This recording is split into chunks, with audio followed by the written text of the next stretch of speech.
खुद को देख के ही हम कह सकते हैं कि योगी जी का प्रत्यक्ष ज्ञान से आने वाले जो यूथ है तो वो प्रत्यक्ष ज्ञान को कैसे समझ जाएगा, और आने वाला जो विवेकानंद जी का सपना हमारा भारत को उस चोटी पे देखना एक ज्ञान के माध्यम से।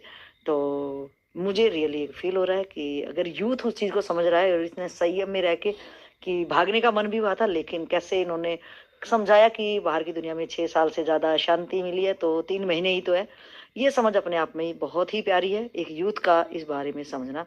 तो योगी जी आपका इस विषय में क्या कहना है? मैं यही कहूंगा कि यूथ हमेशा समझना चाह रहा था, लेकिन क्या होता था ना कि लोग उस पर थोपते थे। तो जब हमारे सामने बातें थोपी जाती है, मैं समझ ही नहीं पाया।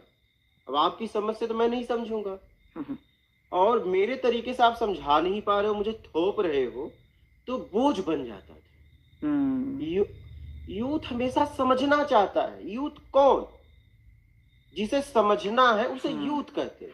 क्या? एकदम एकदम। हाँ, उम्र से कोई जवान ना समझे, नहीं, मतलब नहीं, नहीं, नहीं। समझने की जो जिज्ञासा रखता हो। हमेशा हमेशा इस दुनिया में ऐसे लोग रहे, समझना ही चाहते हैं। इन समझना तो चाह रहे हैं, समझाने वाला भी तो चाहिए।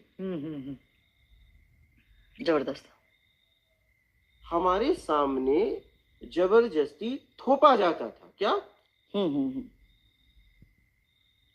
हमारे सामने ये बड़ का पेड़ है, बचपन से हमारे गांव से लेके हमने देखा कि लोग इस पे माथा टेकते हैं, लेकिन ये मतलब इस प्रश्न का कोई प्रत्यक्ष जवाब नहीं दे पाया। क्या?